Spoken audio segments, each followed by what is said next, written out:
April 5th, 2009, Houston, Texas. 70,000 people watching two men tell a story with their bodies on the line. Shawn Michaels climbing to the top rope. The Undertaker rising from the canvas, bloodied, exhausted, but still somehow inevitable. The match builds until you forget you're watching something predetermined. You forget the outcome was decided in a production meeting weeks ago. Because in this moment, it's real. Shawn hits a moonsault from the top rope to the outside, a move no 43-year-old body should be able to execute, and both men collapse on the floor.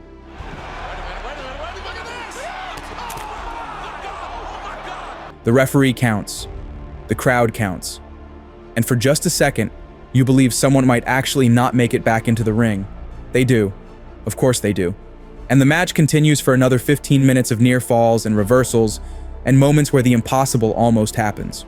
When it finally ends, the entire arena erupts, not in triumph, but in relief. Analysts would later call it the greatest wrestling match of all time. They might be right. But when I watch that match now, something else cuts through the spectacle. Shawn Michaels retired a year later. His body gave out. Heartbreak Kid Shawn Michaels has left the building. The Undertaker kept going for another decade, grinding down what remained of his hips, his knees, his spine, until walking without assistance became a challenge. That perfect match gave millions a memory that will last a lifetime. For the men who created it, the cost followed them forever. And I can't shake the question it leaves behind. Was it worth it? I've been thinking about that question for months now, because I love wrestling. But the more I learn about what happens behind the curtain, the more uncomfortable that love becomes. Professional wrestling has a dark side most fans never see. A 2014 study found that wrestlers die at nearly 3 times the rate of other men their age. Cardiovascular deaths 15 times more. Drug overdoses 122 times higher. Those numbers aren't statics. They're human lives. Every moment of beauty in wrestling is paid for with someone's body. Every perfect match carries a bill that comes due later. A lot of health problems with my nerves and stuff like that, just all the way back from 97 from the pile driver, C3-4 fuse back in 2000. The machine grinds them down slowly, and by the time they realize what's been taken, it's already too late. But once in a while, the machine doesn't wear someone down. It breaks. And when it does, the show can't continue. May 23rd, 1999. Kemper Arena, Kansas City, Missouri. Owen Hart was supposed to make a comedy entrance as the Blue Blazer, a parody superhero character lowered from the arena ceiling, 78 feet above the ring. Someone decided to use a quick release mechanism designed for yacht rigging. The device required 6 pounds of pressure to trigger. A police handgun trigger requires 8 pounds for reference. Owen weighed 230 pounds. During his ascent, the mechanism released. Owen fell 78 feet into the ring. The impact ruptured his aorta. Jim Ross on the commentary had to tell the audience, "Tragedy befell the World Wrestling Federation and all of us. Owen Hart was set to make an entrance from the ceiling, and he fell from the ceiling. I have the unfortunate responsibility to let everyone know that Owen Hart has died." That night, Owen Hart took his last breath. He was only 34 years old. And after they took him out of the arena, the show continued. They kept wrestling. Undertaker and Steve Austin would get the most unenviable task of putting on a match with the knowledge that their friend and co-worker died in the same ring. The investigation revealed inadequate rigging, no professional stunt coordinator, a setup that never should have been approved. Martha has spent 25 years refusing to let WWE profit from Owen's memory. Would never allow for Owen to be recognized by a company that actually is responsible for his death. Owen's widow Martha won an $18 million settlement. But the point wasn't the money. The point was forcing the company to admit her husband's death was preventable negligence. Owen Hart's death changed safety protocols. WWE hired professional stunt coordinators. They stopped using makeshift rigging, but it didn't bring Owen back. And it also didn't change the fundamental logic of the industry. Because most wrestlers don't die from equipment failures. They die from the slow accumulation of damage that the industry treats as routine. But before we move on, hit the like button and subscribe to the channel so we can keep bringing you stories like this. Hotel rooms with doors that lock from the inside, curtains sealed tight against the day, televisions left on low, flickering reruns into empty space. These rooms don't carry history, but they do erase it. Every city collapses into the same silence once the adrenaline finally lets go. On October 4th, 1997, Brian Pillman called his wife from Minnesota. He told her he'd see her tomorrow. He had a match scheduled at the pay-per-view the next night.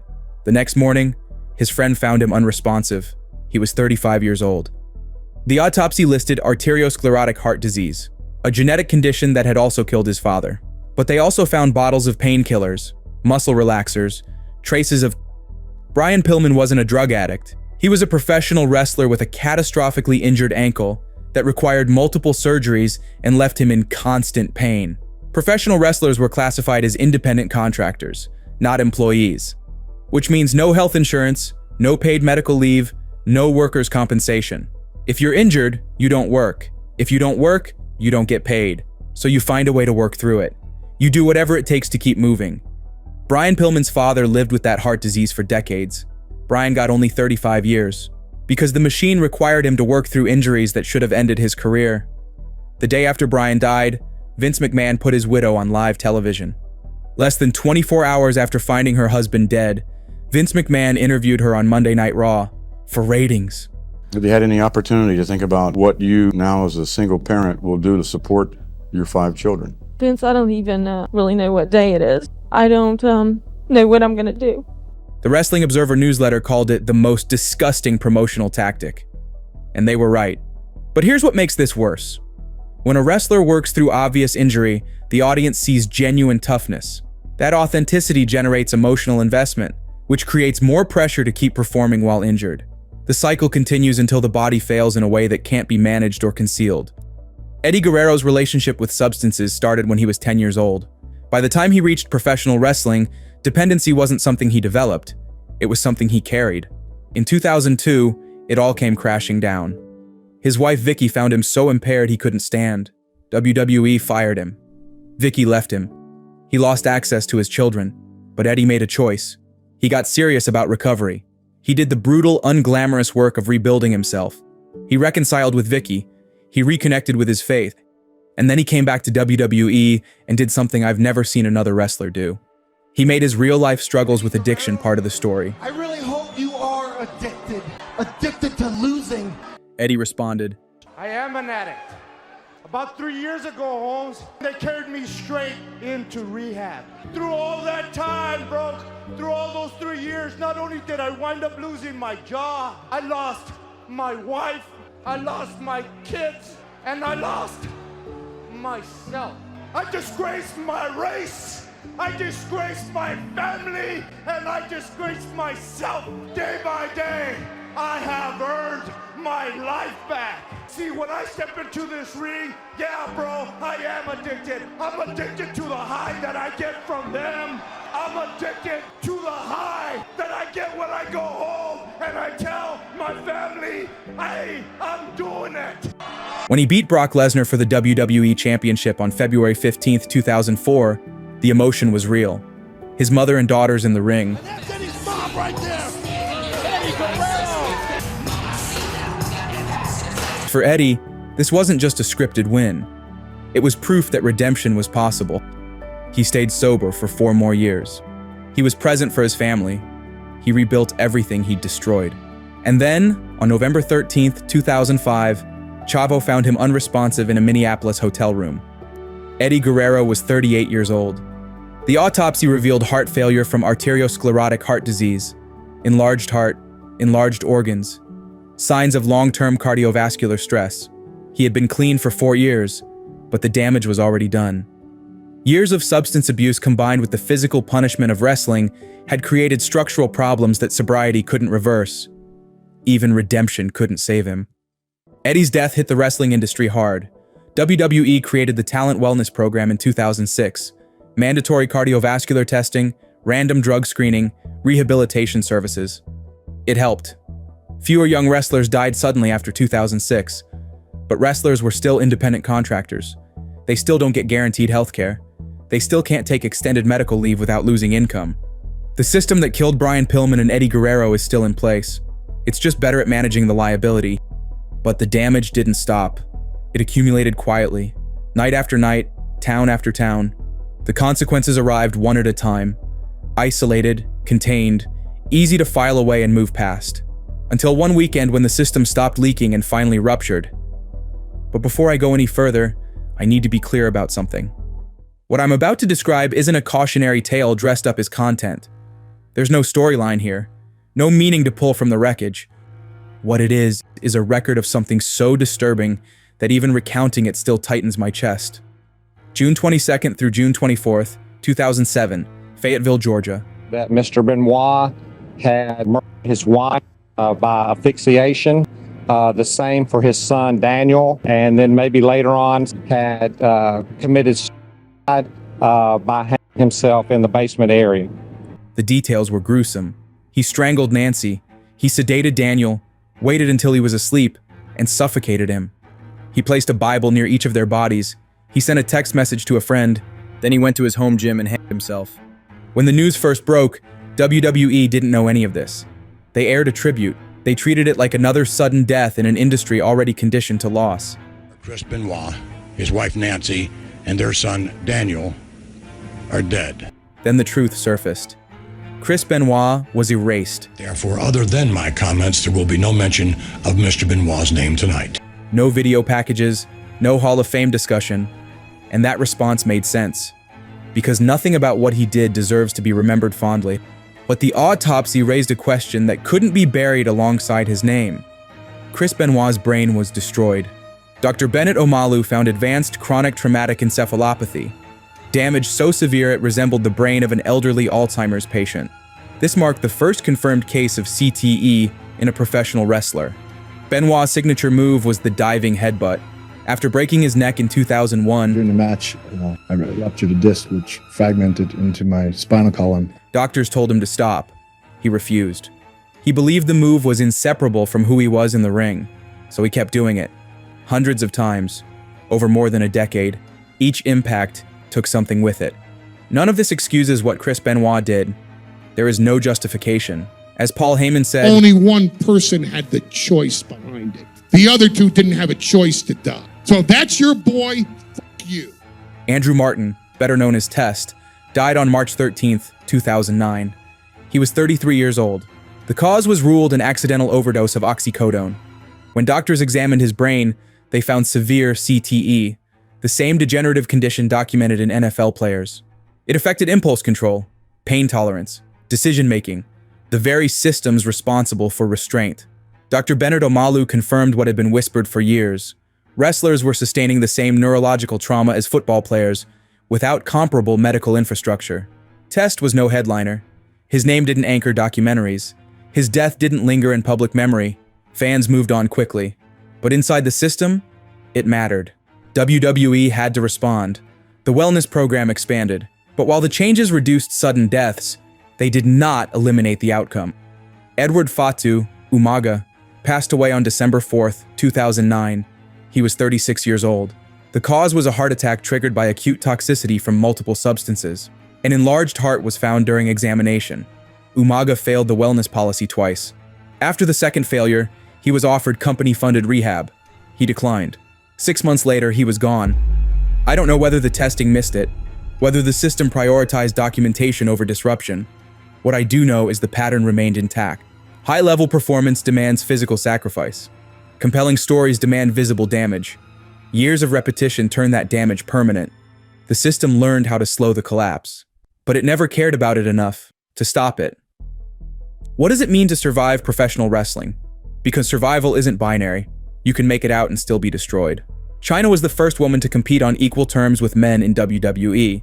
She was a groundbreaking performer, a cultural icon, and a legitimate crossover star.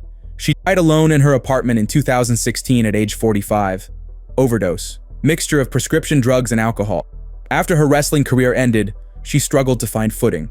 The industry moved on without her. She attempted reality TV, adult entertainment, anything to recapture relevance. But the fall from being someone to being no one, that's a different kind of injury, one that doesn't show up on x-rays. When you build your entire identity around being watched, what happens when that ends? When the crowd disappears and you're just a person in a room with your pain? For Chyna, the answer was substances, and eventually, it killed her. Tammy Sitch, known as Sunny, was one of the first true stars of the internet era. The most downloaded celebrity in America online history. She was famous, successful, beloved. She's currently in prison for vehicular manslaughter while driving under the influence. she killed someone. Following a crash last year that killed a 75-year-old man from Daytona Beach. Tammy Sitch was drunk behind the wheel when she was in a crash that killed a 75-year-old man. S-Y-T-C-H. What's your first name? Tamara. Her life became a cycle of addiction, legal trouble, brief attempts at sobriety, and relapse, over and over. And with each cycle, the consequences escalated until they became irreversible. Let me tell you a story about someone I saw as my hero. Not the kind you outgrow or revise later with distance, but the one whose presence feels permanent, like it'll always be there when you need it. I grew up believing heroes endure, that if they suffer enough, the suffering eventually turns into something meaningful, strength, clarity, closure. But that's not how real life works. Sometimes there's no triumphant arc waiting on the other side of trauma, no redemption that ties it together. You just keep living with it, carrying the weight forward because stopping isn't an option. Bret Hart lived that reality. There was no happy ending waiting for him when his career folded. What remained was just survival, day after day, memory after memory, long enough for the tragedy to stop being a moment and start being a condition. And the moment that sealed it has a date. November 9th, 1997, Montreal, Survivor Series. Bret Hart was the WWF champion, preparing to leave for rival company WCW. Vince McMahon wanted the title off him before he left. Bret agreed to lose, just not to Shawn Michaels, not in Canada. But McMahon, Michaels, and Triple H conspired to change the finish mid-match. When Michaels locked Bret in his own submission hold, the referee called for the bell, making it look like Bret had submitted. He hadn't. Bret was betrayed on live television in his home country by the company he'd given his entire career to. Backstage, Bret confronted Vince, and he knocked him out cold with a single punch. Bret later called it the sweetest thing I ever did. Vince McMahon with the most beautiful Mike Tyson uppercut. The screw job was a professional humiliation, but it was also destruction of the trust. Bret had believed in wrestling's code, that even in this scripted sport, your word meant something, that handshake deals and professional respect mattered. Montreal proved that none of it did, and that realization, that the thing he devoted his life to was fundamentally built on deception. It's hard for me to do the honor for somebody that has no honor. That broke something in Bret that never fully healed. But that was just the beginning. 18 months later, May 23rd, 1999, Owen Hart fell. Bret lost his youngest brother, not to illness, not to age, but to negligence, corporate cost-cutting and inadequate safety protocols. Owen's widow Martha has spent decades fighting WWE, refusing to let them profit from Owen's memory. She's kept the family divided because she believes, correctly, that WWE killed her husband. And Bret is caught in the middle, between honoring his brother's memory and reconciling with the company that destroyed him. There was no good answer, just grief. Then, in December 1999, Bret suffered a career-ending concussion during a match in WCW. Kicked in the head, severe brain trauma. His wrestling career was over at 42, and if that wasn't enough, in 2002, he had a stroke. Massive, left side paralysis. He had to relearn how to walk, how to speak clearly, how to use his hands. Bret Hart survived the stroke. He survived the concussion. He survived Owen's death. He survived the screw job. But survival isn't the same as recovery. Bret has said publicly that he sometimes dreams about Owen dying, that the grief comes back in waves, that decades later, he still hasn't fully processed it. His legacy is resilience, yes, but it's also exhaustion. It's the cost of refusing to break even when breaking would have been easier. And I don't know if that's heroic or tragic. Maybe it's both. But it's real, and it's permanent. Kurt Angle won an Olympic gold medal with a broken freaking neck. I wrestled 20 years to win that gold medal with a broken freaking neck. As I won an Olympic gold medal with a broken freaking neck. I won an Olympic gold medal with a broken freaking neck. Then he became a professional wrestler and spent 20 years destroying what was left. At his worst, Angle was taking massive doses of painkillers just to function, because his body was so damaged that performing without pharmaceutical intervention was impossible. The addiction emerged as a solution to a problem the industry created. How do you continue performing when your body can no longer tolerate the work? You find a chemical bridge, and you cross it until you can't anymore. He's clean now, but he walks with permanent limitations, chronic pain that will never resolve. He says he doesn't regret it, that the cost was worth the connection with the audience. Maybe he's right, but the price was steep. Looking back now, I wouldn't change a thing. Scott Hall nearly died multiple times from alcoholism. Here's what saved him: community. His friends refused to let him disappear. Scott Hall got sober, stayed sober for years. In 2022, complications from hip surgery led to multiple heart attacks. He died at 63, far too young but decades longer than most of his peers. The difference? He had people who wouldn't let him go, who saw him as a human being, not just a performer whose value expired when the crowd stopped cheering. There's got to be some reason that I'm still here. I should have been dead 100 times. Daniel Bryan was forced to retire in 2016 at 34. Brain lesions, seizures. WWE's doctors, terrified of another Benoit situation, refused to clear him, so Bryan retired. I start a new life, a life where I am no longer a wrestler. A farewell delivered like a funeral for himself. When the lights went out, the collapse followed. 2 years of testing, opinions, binders of scans carried from office to office. Bryan couldn't let go because nothing outside the ring felt real enough to stand in. Wrestling was the only life he knew, and without it, there was no language for who he was supposed to be. When clearance finally came, it didn't feel like victory to him. It felt like relief. The risk never vanished. It was simply absorbed. He returned anyway because the alternative felt like erasure. Wrestling had become necessity, not ambition. A habit of identity, stronger than caution, louder than fear. He wasn't alone in that pull. Ric Flair kept circling back, Terry Funk performing moonsaults at 70, The Undertaker walking out again and again, different men, same gravity. But Edge's story moved in the opposite direction. When he was forced to stop, he stopped. He built a life that could stand without an entrance theme, but when his body allowed it, and the door reopened, You think you know me? No way. he stepped through it by choice. Wrestling fit into his life again, instead of being the only place it worked. Addiction to wrestling has nothing to do with applause. It is about identity, and identity is harder to quit than pain. October 22nd, 2018. Roman Reigns was WWE Universal Champion. For years, the audience had rejected him. Arenas full of people booing because they genuinely wanted him gone. Then one night, Roman walked out and broke the character. My real name is Joe, and I've been living with leukemia for 11 years. And unfortunately, it's back. And I'm gonna have to relinquish the Universal Championship. The hatred evaporated instantly. Roman had been diagnosed at 22. He wrestled for years without anyone knowing. Because in this industry, vulnerability is liability. 4 months later, he returned. I'm in remission, y'all. That vulnerability gave Roman something his character never could: authenticity. Then when he came back as the tribal chief, arrogant, demanding, and cruel, it worked because the arrogance was rooted in something real. Because now he was forcing the acknowledgement that the crowd refused to give him for years. Roman Reigns became one of the greatest champions in modern history, not because of his illness, but despite of it. Because he stopped performing something fake and started living something real. But survival requires more than strength. It requires luck, timing, having a body that holds together just long enough, and not everyone gets that chance. Let me tell you a story that never had a script. It didn't happen in a ring. There were no cameras, no commentary, and unlike the others I've talked about so far, this is a story many people never heard. May 17th, 2020, Venice Beach, California. Shad Gaspard was swimming with his 10-year-old son Aryeh when they were caught in a rip current. Lifeguards reached them in the water. Shad told them to save his son first. A wave hit. Shad was pulled under. Aryeh was rescued.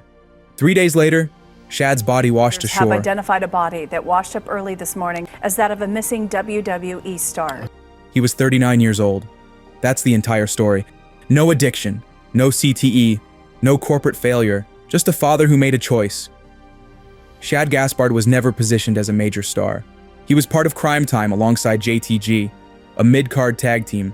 His wrestling days was not his legacy, because his legacy has nothing to do with what he did on television. 4 years earlier, Shad stopped an armed robbery. When asked why he put himself in danger, he said, "I just kept thinking about how I wanted to make sure I got home to my son." So when he told the lifeguards to save Aryeh first, it wasn't impulse. It was the real him. He never heard applause for it. There was no tribute package, no slow-motion highlight. He saved his son and disappeared. Not every ending comes from excess or negligence. Some arrive because the body simply fails, without warning or permission. No policy stops it, no lesson prevents it. And when that happens, the question changes. Wyndham Rotunda was a third-generation wrestler. That path wasn't chosen, it was inherited. But Wyndham didn't want to live inside his last name. He wanted to build something that mattered. something personal. We're here. So he became Bray Wyatt, a cult leader, a children's show host, the Fiend, something feral and mythic. He turned pain, anxiety, and grief into performance. And when performance becomes the only outlet for trauma, distance disappears. In December 2020, his best friend John Huber, known to fans as Luke Harper, died suddenly at 41. The loss shattered him. He told Triple H to go hug that baby girl because death was no longer abstract. It was close, immediate, personal. When he returned at Extreme Rules 2022, he stood in the ring and spoke about loss, grief, and depression. He thanked the fans who stayed with him, and you could hear it. Every person in that crowd understood exactly what he meant. In March 2023, Windham contracted COVID. It led to heart complications. On August 24, 2023, he told his fiancée he was taking a nap. The defibrillator was in his car. An hour later, she found him unresponsive. Windham Rotunda died at 36 from cardiac arrest. He spent his career creating monsters. He made horror beautiful. He gave shape to feelings people didn't know how to name. And in the end, he died quietly, in the middle of an afternoon. But what he left behind lives on in every one of us who ever held up a light and became a firefly. One of the most incredible What Windham left behind wasn't a warning, it was a reminder. Some losses arrive without excess, without negligence, without a villain you can point to. The body fails, and the story ends whether you're ready or not. But not everyone disappears in silence. Some live long enough to feel the full weight of what they've given, long enough for the cost to follow them home, long enough to survive the system instead of being claimed by it. John Cena did not vanish in a hotel room. He didn't collapse mid-match. He didn't become a headline with a date attached. He stayed. For more than 20 years, Cena worked a schedule that ignored recovery. No off-seasons, no decompression, just repeated axial impact, flat back falls onto wood and steel, stacked year after year until repair could no longer keep up. By 2025, the cost became visible. Neck fusion, muscle reattachments, cartilage worn down to absence, tendons torn from bone. None of it arrived suddenly. It accumulated quietly, hidden behind recovery timelines that bordered on impossible. He returned from surgeries in months where medicine expects years. The myth formed naturally. The body paid later. Painkillers never became his escape. Cena refused opioids, treating pain as information rather than something to erase. That decision avoided one outcome while intensifying another. Without chemical distance, his nervous system absorbed everything. Every rehab cycle, every return, every compromise. By the time his movement slowed, there was no single injury to blame, only fatigue. Then came diagnoses unrelated to wrestling. Skin cancer, twice. Basal cell carcinoma removed from his chest and shoulder, leaving pale scars that television cameras couldn't hide. Proof that even engineered durability breaks down at the cellular level. His posture changed next. Public appearances showed guarded movement. A forward stoop, steps measured. Long-term spinal compression forced adaptation. Cena spoke plainly about lifts he could no longer perform, about the gym no longer feeling like refuge, but evidence. At last, he understood that continuing would cost him something the ring could never return. I'm a little bit slower, I'm a little bit older. So he stopped before the body decided for him. He ended it on his terms, through a retirement tour. But even while transitioning to Hollywood, he never missed a planned WWE appearance, not one. Between film sets and flights, he still showed up for every child who asked to see him as their last wish. Because for him, leaving didn't mean disappearing. That choice separates him from many names already spoken. Cena shows what survival looks like when the system doesn't kill you, but the invoice still arrives, even for him. It's paid in years instead of headlines, scars instead of memorials, a slowed gait instead of a sudden ending. He leaves with his mind intact, his life intact, but a body permanently altered. That may be the cleanest exit professional wrestling allows. Let me take you back to where we started. WrestleMania 25, Shawn Michaels versus The Undertaker. I've watched that match over 20 times before this video. Each time I notice something new. I see Shawn land the moonsault and think about the 4 surgeries that followed. I see Undertaker sit up after Sweet Chin music and think about him barely walking a decade later. I see 2 men destroying themselves for 60 seconds of transcendence. And I still think it's beautiful. Even now, knowing everything I know, it still moves me. But now I also see what came after. Cody Rhodes won the WWE Championship at WrestleMania 40, after years of struggle, After watching his father hustle to feed his family once WWE discarded him, after leaving the machine to grind through indies and reinventing himself as someone new, after wrestling through a torn pectoral muscle, he finally finished the story. It was beautiful. His mother crying, his brother watching, a family legacy closing its circle. I cried watching it. But I also thought about everyone who never reached that ending, who didn't survive long enough to reach the finish line. What separates triumph from tragedy in wrestling is the cost. And wrestling survives because people keep paying the price. Owen Hart paid with his life. Eddie Guerrero paid it, even after 4 years of sobriety. Chris Benoit paid it with his mind, and his family paid it with their lives. And John Cena and others paid it with a body that will never move the same. But there are also more who keeps on paying it, living with hearts that won't recover. And I almost hate asking you this question. At any point were you afraid of dying? The whole time. Brains that won't function the same, and bones that will never be healed. They all paid the cost. We watched, and we forgot. But the ring remembers every perfect match, every moment of transcendence, every second where the scripted became too real. It remembers the cost. Is it worth it? I still don't know my answer, but I'll be watching next week anyway. Thank you for staying until the end. Click on the screen to see the story of the man who killed wrestling. If these stories matter to you, hit the like button and let me know what you think in the comments. I'll see you next time.